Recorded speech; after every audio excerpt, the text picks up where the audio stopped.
Welcome to the latest episode of the Finding Hope podcast from Rogue Retreat.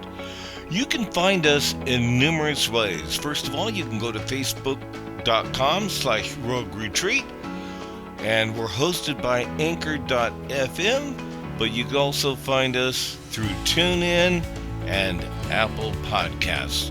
Without any further ado, on with the latest episode.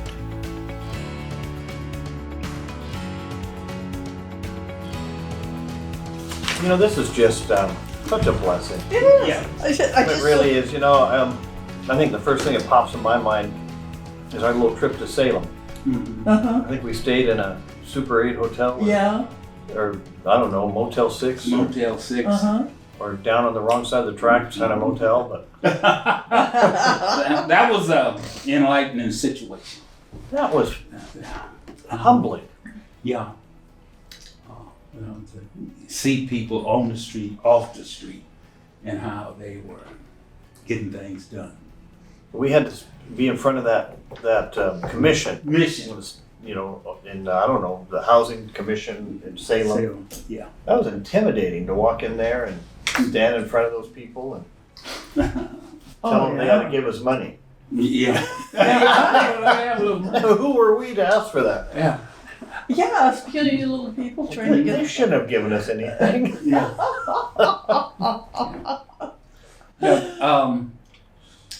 We just get started here. I know we've been around a while, and I think our guardian angel, Betty. Oh. Just tell me. I know I've heard some of it about your road to your journey here to Seattle. I'm not Seattle, but Oh boy, we're moving. to Medford, Oregon. I know you come out of San Francisco, somewhere in there. Okay, all right. Well, I was born and raised in San Fernando Valley, Mm-hmm. and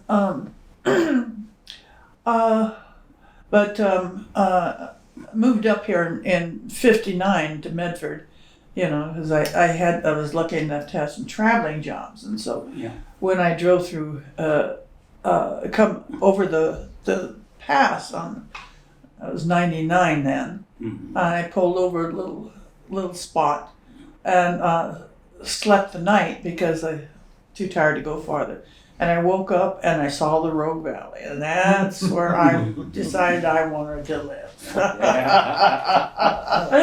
This is for me. And so I come up here, just like everyone else. I went through some marriages that were abusive, and I developed PTSD and things like that from, and I suffered from some very severe depression at times. But keep me on track here. How you got here? My mind's getting 30 seconds long anymore. That's okay. But you settled in. Yeah, I settled in. Yeah, and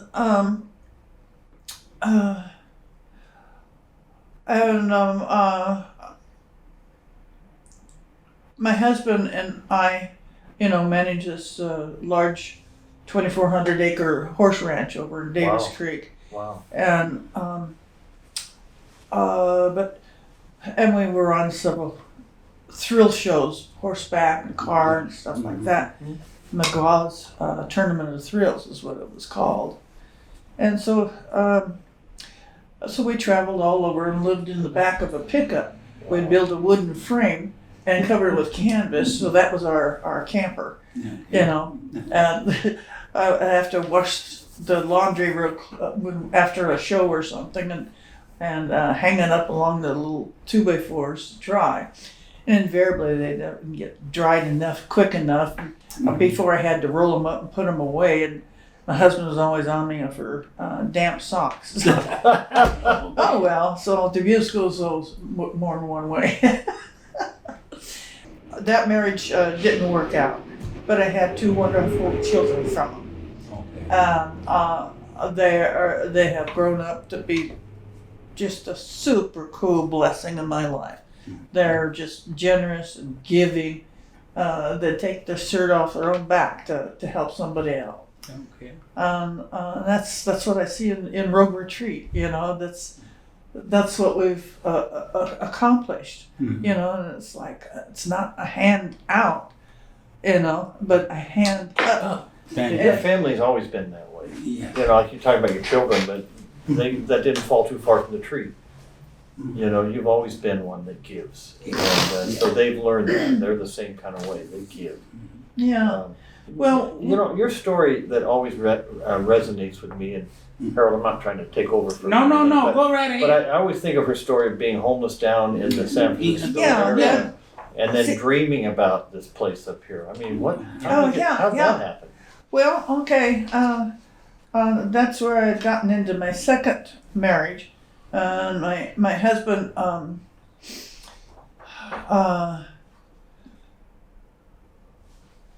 he got drunk one night and fell off his mama's porch in Telaqua, Arkansas, and landed on his neck and became quadriplegic. So we had him in the vet's hospital up there for recovery, and in about a year I was able to get him back here, and we're driving this little old blue van.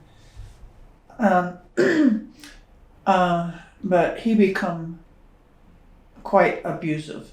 Physically, he regained some strength in his hands, but going down the freeway, it just beat me up, things like that, So that's where the PSTD came in. Yeah. But so we ended up in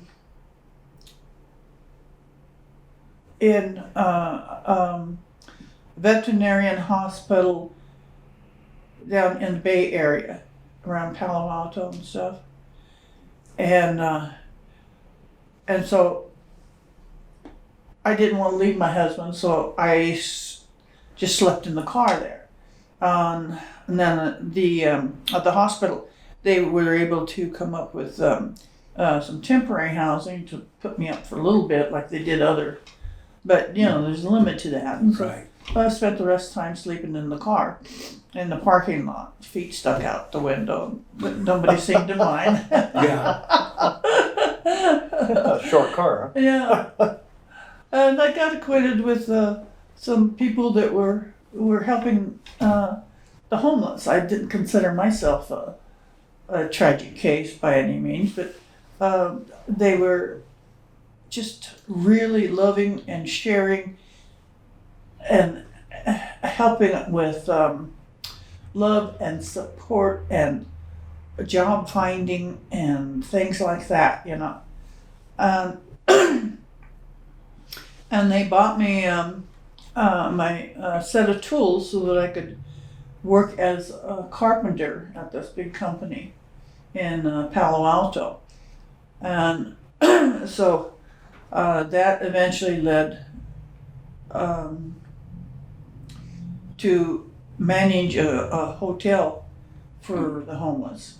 And so it was just, and before I had left Oregon, I had seen this old dilapidated boarding house in North Riverside, 525 North Riverside. Okay, that old dilapidated. That old dilapidated place, and it was dilapidated. I mean, there was 2 restrooms for 11 units, and so I always wanted to buy that someday, in order to be able to help other people like I've been helped.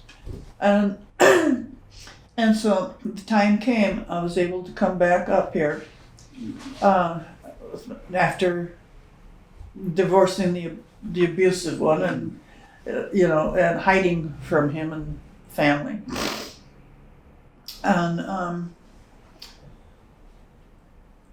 And so I came back up here, and I was able to make arrangement to buy it on a private contract, and because I had able to save some money while I was down in the Bay Area, from all the work I did there. And then, and so I was able to buy that and move in, and I just started. There was already a lot of people renting the rooms. I think I was getting somewhere around $150 a month for them then. But I kept on improving them. It's like every time somebody would move out, I just go in and rebuild and repaint and just improve one apartment at a time. And it was looking pretty decent when you guys found me. But I remember that day I was working on another house on Ivy Street. My son and I was working on that. We loved to work together and we loved to build together. We have the same passions that way. So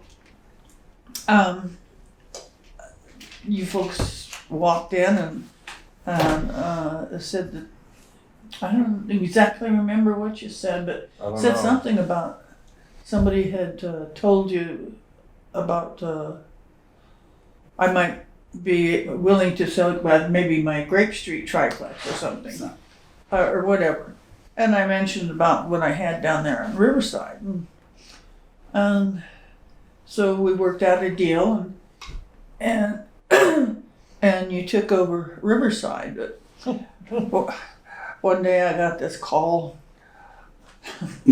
Oh, Chad. Love that Chad. He was working hard, but I don't know if we're gonna make it. So this gave me the opportunity to get involved again, and I loved it. I think of all my life, all the experiences, everything I've had in life was an understatement compared to the time I spent with Rogue Retreat, the people in the units, and working with you folks on the board and everything.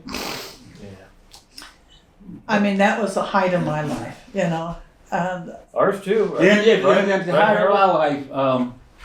I just want to kick in right there is that I remember we had come up against the wall, and it was raining like mad. And we didn't know what we was going to do. It was down to the 2 or 3 of us in there when Betty walked in, and the guy was wanting the money now or tomorrow. He wanted it last week for us being behind.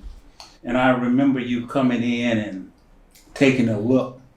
And not only were you willing to put your time in and improving and working, you put your money where your heart was, right up front. Yeah, because we never could have made it without your money and your love for us. We was dead in the water. I think she took pity on us, Harold. I think she did. No, I took pity on the people. On the people, Yeah. I saw what you were doing, just exactly what I always wanted to do, and I didn't want to see that lost. Yeah. And None of us did. And I put a lot of cash into rebuilding that. I put $25,000 working on those apartments every day and hiring people to help and things like that. And I didn't keep a tally sheet because it wasn't important. Yeah. It was just something I wanted to do to improve the lives and the opportunities. And what an opportunity. I was just sitting here thinking, I passed out some things there. And it talks about 6 tiers in your dream. We used to be 525 North Riverside. Uh-huh. Now today we all the way down. Now we got a housing retreat, a restart retreat. We got haven houses. And what we got, 5 of those. Summit House, Cindy's house, Heather's house. Amy's Haven, Harold's Haven. Named after who? Harold. Harold Tatum. And then we got Hope Village, Foundry Village, Hart Village, Kelly's Shelter, and Campground. All Exciting. from one place, 525 North Riverside. And I was just taking a gander here 3 months ago for 2019 and 20. Let's get 2019, the last part of 2018 to 2020. And I've had 34 guys come in and out of these programs. And I started to look, out of 34, we lost 7 went back to old bad habits. Mm-hmm. But we got about 27 still doing good. Then we look around and see who we got in this program, and they come out of this 525 North Riverside. You planted a seed. You planted the seed, and we've been recipients of your dream to see other people. You dream guys had the same dream. We just Yeah. we landed on the same planet together. Yes. We just And I'm hoping that somewhere at the end of this video we can show a picture of our plaque down there at 525. Yeah, that's what I was going to say. I was Yeah. looking for Betty's Village. Yeah, it's Betty's retreat. Because, Betty's Retreat. I mean, it's yeah. And those early days, Betty, you know, when we were trying to just keep those apartments running, and we got Albert off camera here, and he was helping us too. I mean, you were fixing stuff. And I remember we say, we got a leak in number 5 or something, and Albert would say, oh, well, that's because something's happening on the other side of the building in this room because it goes downhill to that room. And it's like, really? You know, he knew where everything was. And, you know, we just tried to hold that thing together. But I can remember those days, and Betty's gut was always what we needed to go by. You know, we'd have somebody want to rent a room, and they might have the money and cash in hands, and Betty said, "Oh, I remember that." And you were always right, yeah, Betty. but you learn to trust your gut, and that's what got us through. You know, Our I guts think got we've us got through. all of our experiences. You know, it's soaked into a memory, and here, and here. Yeah. You know, and at time of need, we could pull on all of our own personal experiences to be able to decide. And we learned to trust our gut, you know. And if there was a little growling in that gut, you didn't want to go, no, I think I will. We'll pass this. Yeah. Yeah, we'll pass this. Yeah, Harold talks about when you went in that one apartment and the whole wall was moving. Oh, yeah. Yeah, when we decided to tear it down, not tear it down, but complete remodeling Yeah. some 4 or 5 years ago. And prior to that, we had started to let different people in and coming off the street. But what we forgot about is what people bring in. Roaches. Oh yeah. Plastic bags full of roaches. Little roaches. And then we've taken out number 10, apartment number 10. And I'm looking at this picture. Okay.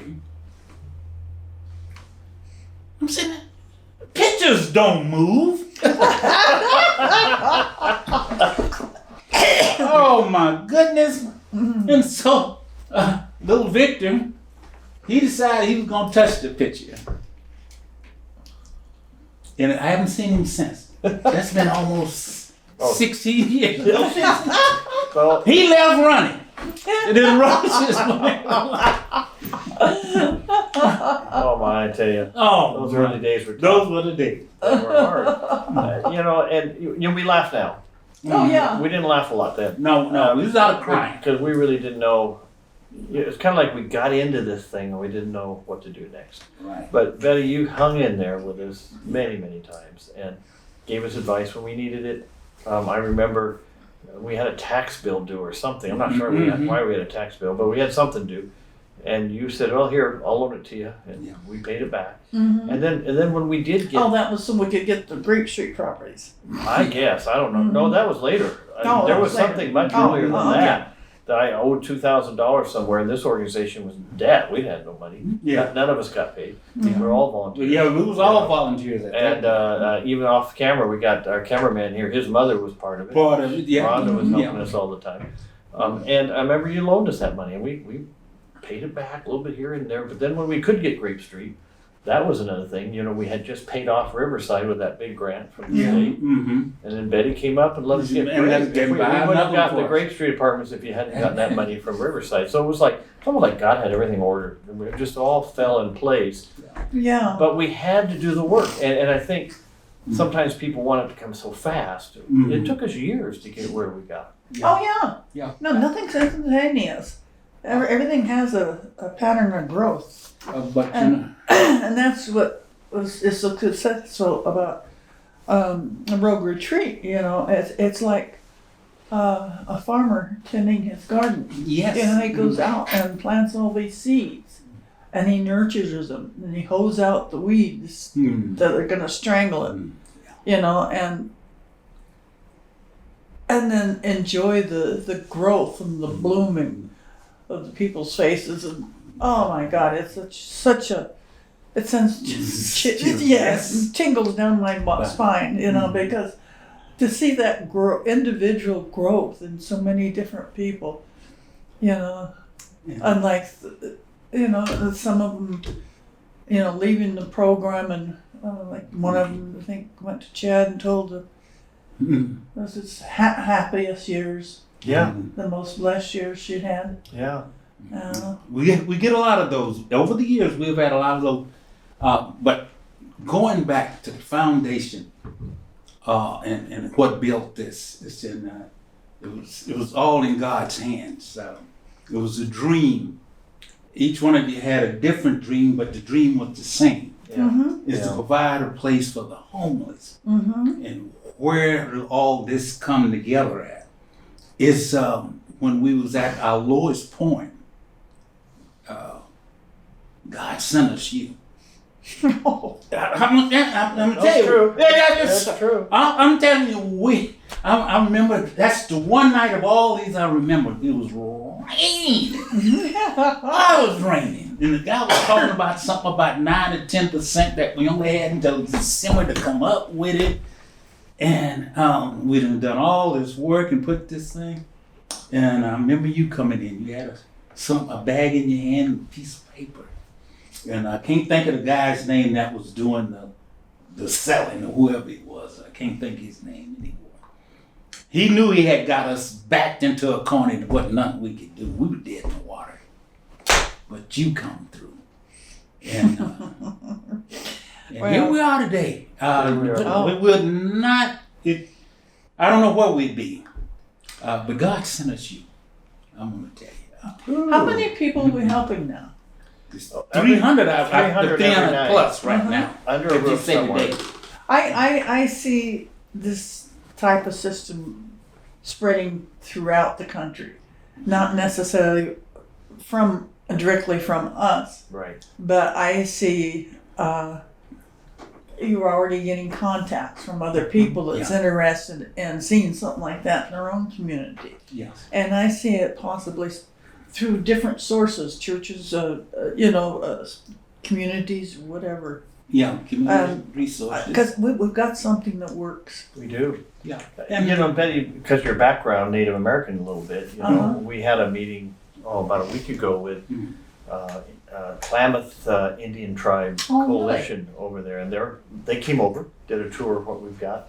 So excited they want to start something over there. So, you know, your seed is starting to grow. Mm-hmm. And like you're right, there's other communities. You know, I just got off a Zoom meeting just before I came in here with Roseburg, with leaders up there, and they're wanting us to help them. You know, so you've got all these communities saying, "Hey, something's happening down in Medford. You know, we want to Check do it the out, same huh? thing." But again, like Harold says, Betty, you were there when we needed you, and Yes. that's why we wanted. There wasn't no other place to go. Absolutely, and you encouraged us and kept us going. And Yes. Harold and I were working it, but we didn't know what we were doing. No. I had no clue. Well, you couldn't We say had no no to free clue. labor. Yeah. I can remember Betty. when we needed to paint something, she wouldn't buy paint. She'd just get a bunch of half buckets out there and pour them all together. Oh, I like that. And then we paint the walls. You could never match it again, but you could. Right. You had it. And whatever we could do to make things work, we just did it. Yeah. I remember this one of the front upstairs rooms. The floor was so uneven. Oh yeah. That a bowling ball, if you put it on the floor, would probably crash through the other wall. And some helpers and stuff, and I went and cut 2x4s on a pie-shaped angle. Yes. In order to level that out. I was wondering if that was left when you remodeled. Well, they done covered it over and remodeled it, and the shimmy's still there. Pastor Randy and them covered that up and covered it up well. Mm-hmm. But the shimmy is still there. Not only did you help us financially, but like Pastor Jet said, you and your son was able to put in physical labor that we didn't have the money to pay for. That's true. Well, I was lucky to learn building trades. Blessed. But I did see duct tape in your. Oh yeah. You got duct tape. That was Louis' special. Yeah, Louis. Louis. Yeah. Yeah, that's your husband. Yeah. Yeah. But I think back to the dream, like you said, we all had the same dream, and we knew that people could do better if they had a chance. Oh yeah. And that's really all Rogue Retreat does, is give people a place to be so they can put their lives back together. Uh-huh. We've got an amazing program that Heather built, and Harold works it every day with his people, and it works. But they have to have that place. Yeah, you gotta have a safe haven, a safe place. Have to have an address to shower in and get that changes everything. Yeah, it does. And you don't have that outside influence of negative, like the one for negativism. And victimology. Victimology, all of that. Yeah. Breathing down your throat or knocking on your door. Yeah. I think that is, besides giving an individual a place to live, not only do we give them a place to live, but we give them a safe place to live. That takes a lot of load off a man's mind. With a lot of safe people to interact with. Yeah. Mentor. Yeah. And the people that you work with suffer from the same problems you had. And how do we make it, us addicts and alcoholics, ex-addicts, alcoholics, how do we make it? Working with people looking to make their life better. Yeah. And acting as models. I've been going through this with a Bible study, is that what was our mission at that time? Yeah, it was to provide a place. But the strong thing about it is that we as individuals exhibited those traits and behavior that was built on righteousness and love. Yeah. We exhibit that. That ain't something you can go to the store and buy. No. You just have to get around us and be in a part of us. Mm-hmm. And as long as you stay around us, all you get is love and understanding. Yeah, right. And some positive. And unconditional love. Unconditional, yes. Yeah. And the judgment was not our authority. We just did not. You loved them, Betty, but you expected them to come through. Oh, yeah, I had high expectations. Forget, you told us early on, they get paid on Friday. I'm at their door that night. Yes. I remember Betty was knocking on their door 5 o'clock on Friday. I know you got paid today. You owe your rent. Yeah. But it wasn't really being mean. No, it's just part of life. It is, and you were trying to teach, and Harold, you know this. You're trying to teach people that the weekend's coming, but you got to pay your rent first. Pay your rent first, so that when Monday comes, you're not back on the streets. And we always tried to keep the rent small. You did, but no, you have to pay your bills before you. Spend the rest of your money. I remember many Fridays being there after dark. They got slick, didn't want to come in. between 4 and 5. They'd try to come in at 8, but we'd be sitting right there at 9 o'clock. Hey! Hey! Yeah, you got to pay your rent. I'm here to collect. And I loved our Monday meetings out under the deck, you know. Oh, yeah. All of the whole community get together. Yeah, we used to do that, didn't we? Yeah, we did. And that little area there, that was cool. Yeah. Boy, those are good memories. And a lot of that stuff that you helped us instill way back then, Betty, we still do. We still do. You know, that was kind of the beginning of life skills. Mhm. And, Christopher, who's behind the camera, he does a life skill every week, you know, on film. And that's where it started back there. Some little lawn chairs sitting out there and just chatting with people. And then we used that one office up front. I can't remember. There was a room up there that we finally added in number 1, but it was not part of number 1 then. Yeah. It was just Right. a room. So I Right. remember. So yeah, we learned a lot of things.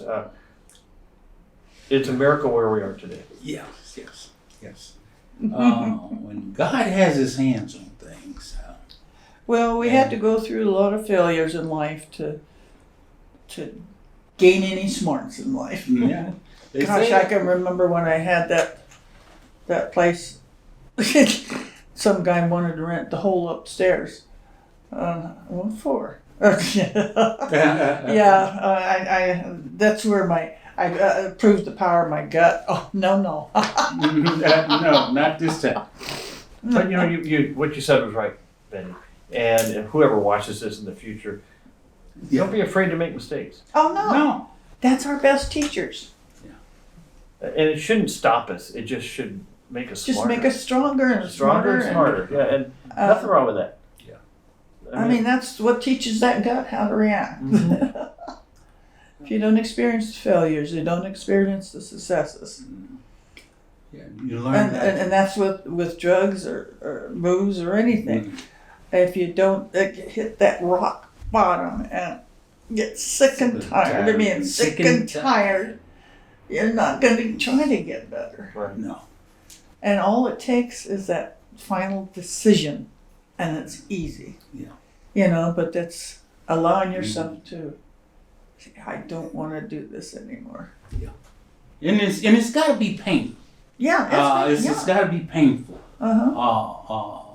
To go back to those days. Yeah. You know, sometimes I think about my days in Yeah. addiction, and I cry. What a waste of life, and how pitiful I was as a human being. Oh, yeah. And that hurts. When you can call your own self pitiful. Oh, yeah. And that hurts. Uh-huh. Yeah. And like you say, once you hit that bottom, when what is it? How we say it in the program?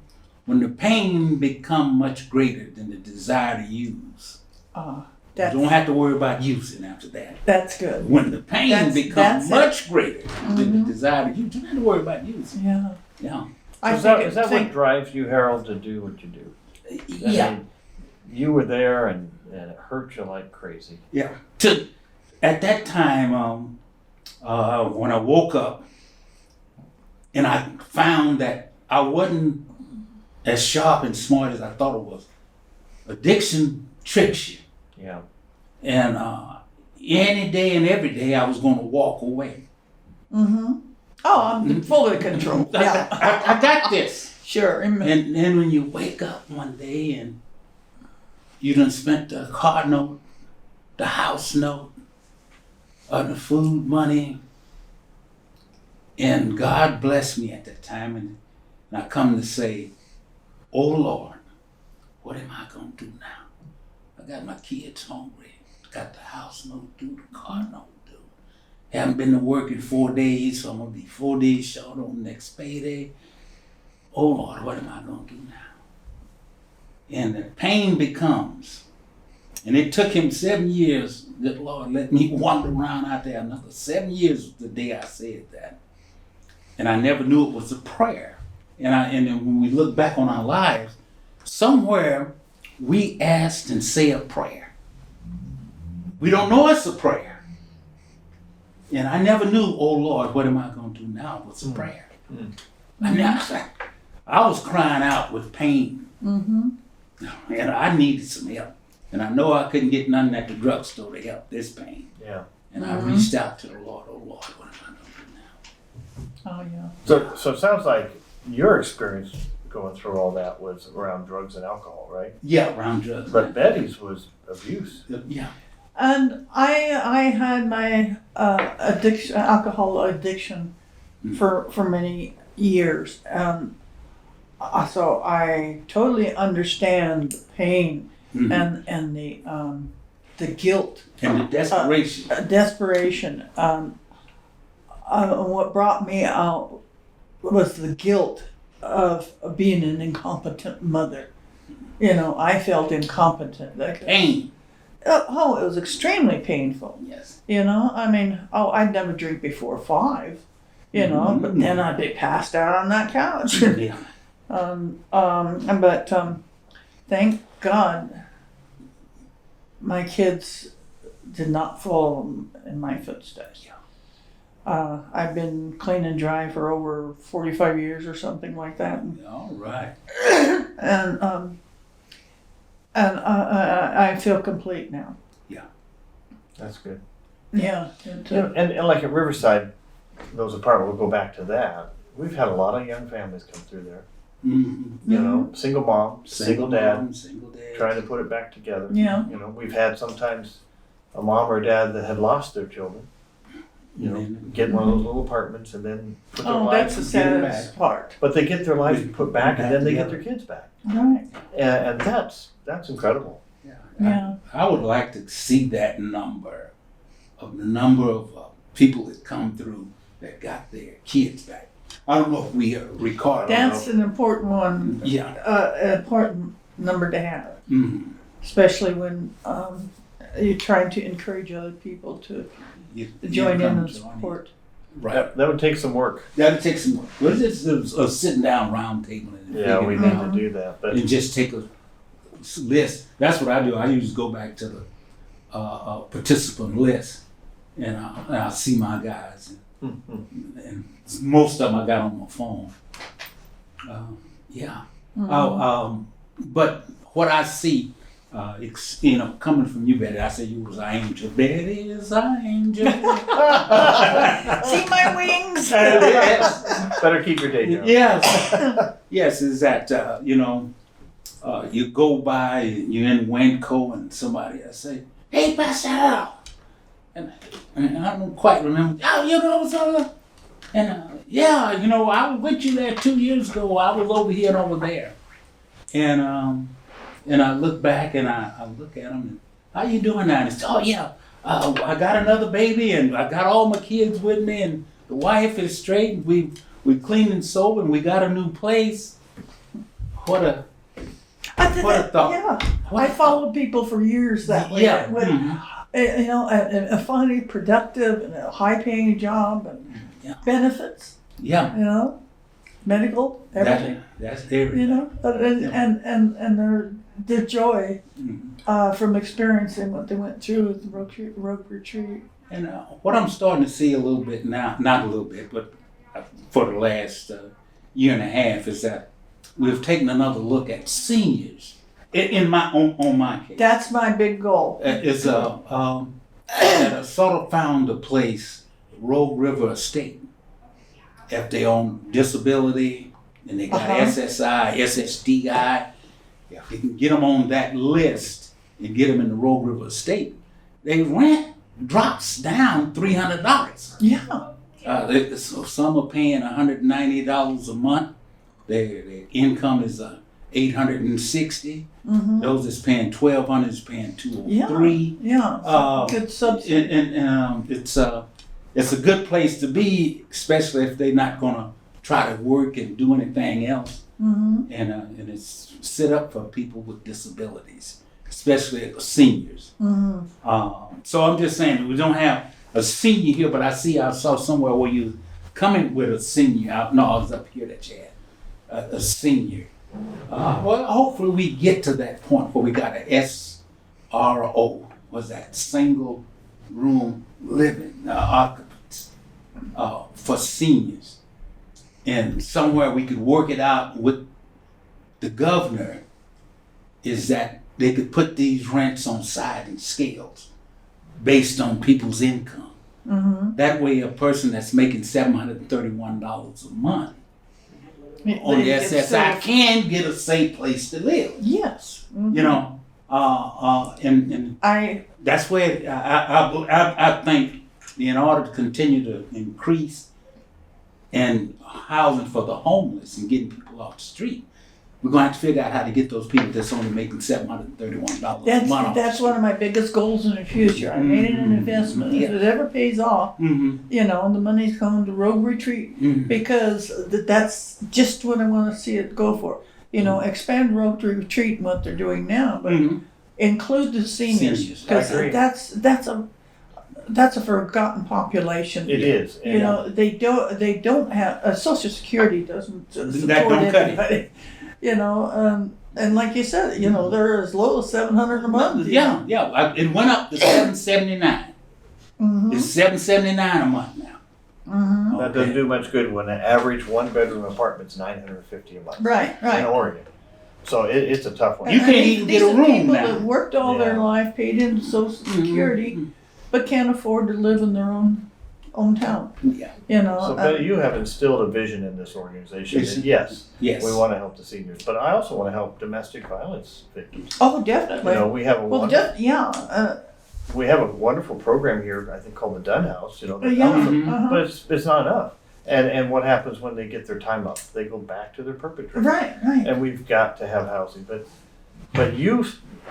It's your fault. You kicked us, and we're still running down the road. Good. Let me know if you need me to kick you in the butt again. Keep kicking us. Yeah. I think after this thing let up here around June and July, we're working towards seniors in a single room occupation. SR, what is it? SRO? Yeah, I think it's single room occupancy. Single room occupancy. That's that and kick in with the governor, find out. I don't know how you write a grant for that to get them kick in to do the sliding scale. Remember, long time they used to do a sliding scale. If you made $800, your rent was so much. If you made $600, it was even less. Yeah. It needs to be that way. The big problem is just finding the money to pay the rest of it. And we've even thought about opening houses, Betty. We have recovery houses, Harold. Right. But we wanted one for seniors, but I couldn't figure out how to make a pencil. No. Because even if they paid $500 or $600 for a room, which is a lot for a room, we still couldn't cover the cost of the house. And there's no place out there we can get subsidies for seniors. And that's the problem. But you know what? We're not going to give up. Yeah, that's an important place to go. Eventually, I think we'll do something like they did up in Eugene. They built Emerald Village, which was tiny houses with, with all the amenities, the electricity and the plumbing and everything. And they were able to build them cheap enough, I think for around $50,000 a piece, that they were able then to lease them for $200 or $300 a month, which a senior could afford. Right, and that's ideal. So as soon as Albert back there will give us 100 acres of land, we need 100 acres. We can build this village, and that's where we are right now. Land it is a big deal. Oh, it is. If we can find land that the city and county and state will allow us to do what we need to do on, away we go. I mean, right now I've got a Rotary Club saying they'll build us 60 tiny houses. They've got the money, they've got the if we can find materials, they got the resources. Yeah, we need land. So where can we put them? I'm going, Harold's backyard. I don't know. I had to cover in the pool though. Put them right in the pool, But that's the big problem. And what I love, Betty, is your dream has caught on to this whole community. Yes. People in this community are really willing to do things if we can just figure out how to make it happen. They love the feeling they get from helping someone else to be able to achieve their best abilities. They'll donate if we can give, if their donation can make a difference. Yes. And it does. Yes, it does. You were talking earlier about you love to see people progress. Yeah. But you may be aware, I think we have about 15 employees here at Rogue Retreat that started in the program. Right. I know, that's fantastic. They are absolutely amazing people. And one of the things that I think you helped instill early on, both of you, Harold, you've been the same way. We don't want people to live in poverty. No. We want them to break through that line that HUD has that line, you make one more dollar, Yeah. you lose everything. We just had a girl do that.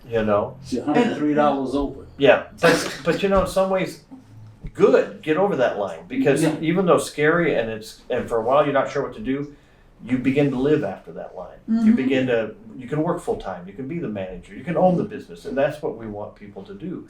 I've got one right now as our manager at our shelter, and she's just signing papers to buy her first house. Mm-hmm. And I love that because I can remember when she was living in the back of her car. Yeah. And now she's owning her own house. Mm-hmm. And they can all do it, right, Harold? I mean, if you just put the right things in place, And you can get provide there. the right direction. Yeah. And help them overcome. I guess the greatest thing that I think that we offers that is a blessing to people here is encouraging them and developing self-confidence that they can take the next step. Okay. Mm-hmm. And it's all right to not have to get food stamps. Yeah. Yeah, right. It's all right not to have housing subsidies. Uh-huh. See, Okay. Betty's self-made. Mhm. They gave her tools. Yeah. She figured out something to do with them, Mhm. Uh-huh. and then she buys her own place. Yeah. And you've had multiple places you own. Yes, I've had multiple places. Then I just rebuilt and rented out or sold or whatever. Yeah. But I was lucky, very lucky, because I was raised by an extraordinary family. There were strong pioneer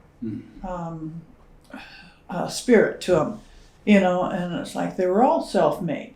They took the menial jobs, like digging graves, digging cesspools, pumping cesspools, making, Nobody else wanted that. making bricks. Mhm. But they all ended up owning a company. Yeah. And maybe that's great advice because sometimes, we deal with people that think they ought to start at the top. Oh, no, yeah. You can't get to the top if you don't start at the bottom. Yeah. Yeah. I had a grandson like that, I want a profession. I want that high-paid job now. The next time we get together, I have to tell y'all a God-given story about that. Okay, about. Well, there might not be a next time, so you better tell it now. Oh yeah, when I was at the dormitory and I come out of this cancer thing and I was getting ready to leave the dorm. Well, in my mind, I was just here 7 years ago, a general manager of a grocery warehouse. Yeah. I had 126 truckers, 140 employees on the grocery side and truckers. Mm-hmm. I had all 5 departments: meat, vegetables, groceries, commodities, and I was running that. So when I was getting ready to graduate, they send you out looking for a job. Yeah. Well, I saw the perfect job that I had just done, and I worked for the state in Seattle, Washington State, as the employment specialist, and I did that for 5 years, and they had that job, and that job was in 5 of the major cities here. One here, one in Grants Pass, and 3 cities up there: Salem, Portland, and what's the other little? Eugene, maybe?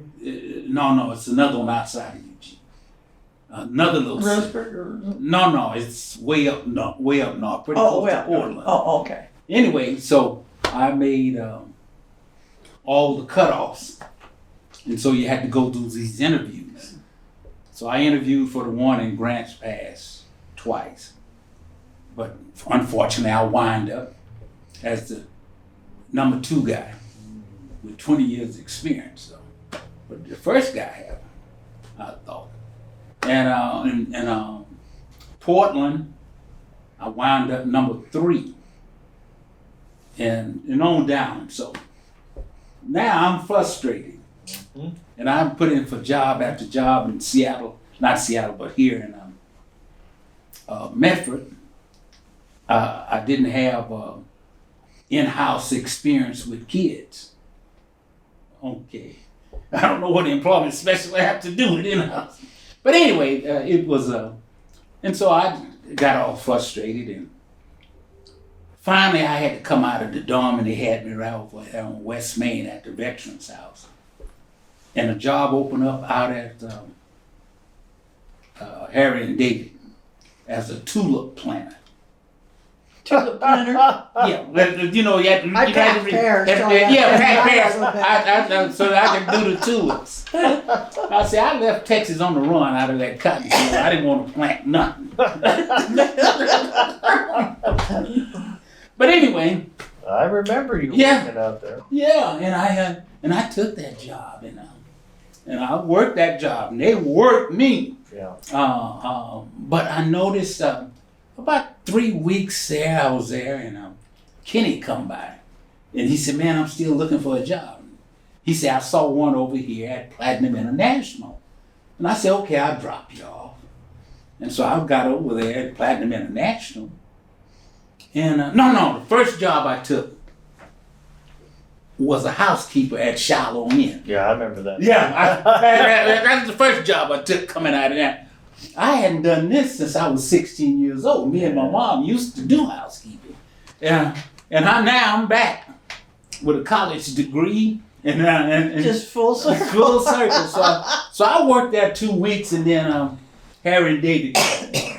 So I'm there at Harry and David for 3 weeks, 4 weeks. And Kenny come by, and I drop him off at the job. And saw this guy look out the window, and he looked down, he said, "Hey, come in." And so Kenny called me up, go up there as a friend of mine, told me he and I slept in the same cubicle at the dorm. He's the general manager of Platinum International. Oh boy. Yeah. He said, "Well, Harold, look, why don't you come on and work for me?" I said, "Well, I got about 3 more weeks out here." He said, "Once you finish that, come on and work for me." So I went to work for him after that. And then I come down to cancer thing. And but I took that one job as a housekeeper, and every job in the world opened up for me after that. You have to start. I'm just saying is that I become humble enough. Yeah. Yeah.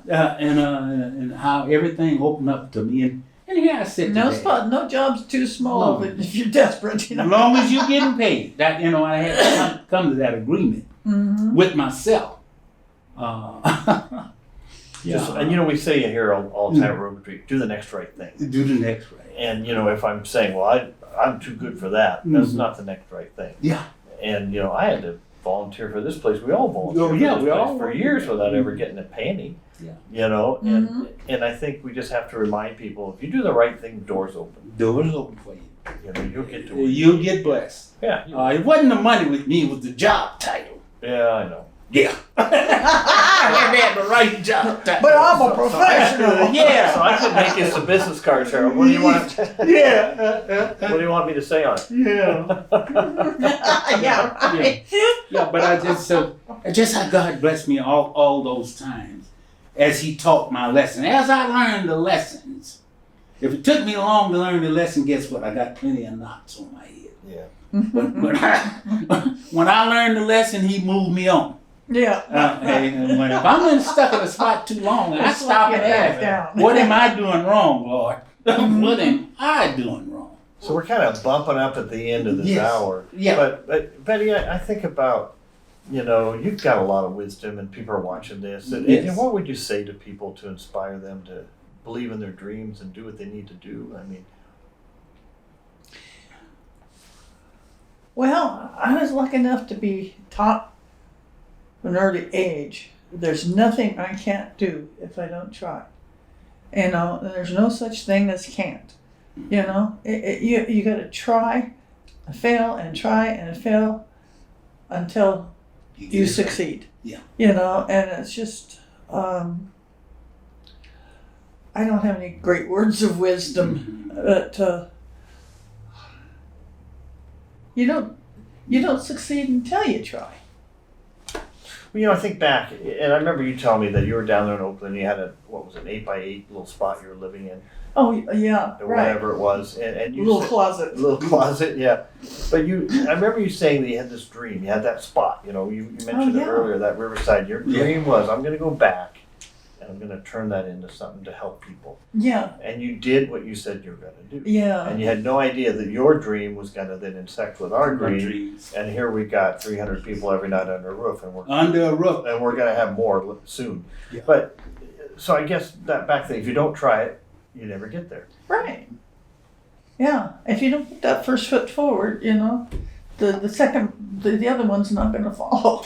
Yes. And Harold, you and I would go back to the Bible where Jesus always says, "Ask and You shall receive. but if you don't ask, Knocking, it will be open. yeah, Mhm. Yeah. Seeking, you shall find. If you're going to write in a Bible story about our lives in the last 22 years here, it parallels Jesus' walk through the four Gospels. Yeah. If you can look in John, Mark, Luke, in one of those Gospels, you know, in the success of Road Retreat, and the success in my life, it parallels the Bible, you know, the great miracle and having the faith and staying the course. I think that's the tough thing, is having faith that God's gonna make this come out right. Yeah, I'm in a lot of pain today, but if I hold on, I'm in God will debt. make this right. I'm in debt. I'm in debt. Over my head. I don't know roof's how I'm falling gonna pay in. all this. All this come next month. And I ran out of duct tape, but I'm gonna Yeah. get through it. You can always get another roll of duct tape. Yeah. Might have to sell your plasma to get it. Yeah. But I get this duct tape. I'm gonna duct this. Yeah, but I'm just saying. Yeah. We all had a lot of faith, Yeah, and I think a lot of trust in the Lord. Yeah, I think the main thing is that was your higher power, and the higher power is open to anyone, no matter what sort of spirituality they may have. Yes. You know, whether Buddha or I was lucky to be heavily involved in a natural Indian, the Indian community. And I had my biggest awakening and spiritual feelings in the sweat lodge and the Indian ceremonies and stuff like that. You know, other people have something else that they go to, you know, but that's, you know, and sometimes they need to just lean on a mentor to help them get through till they acquire their own way to go. But it's open for anyone.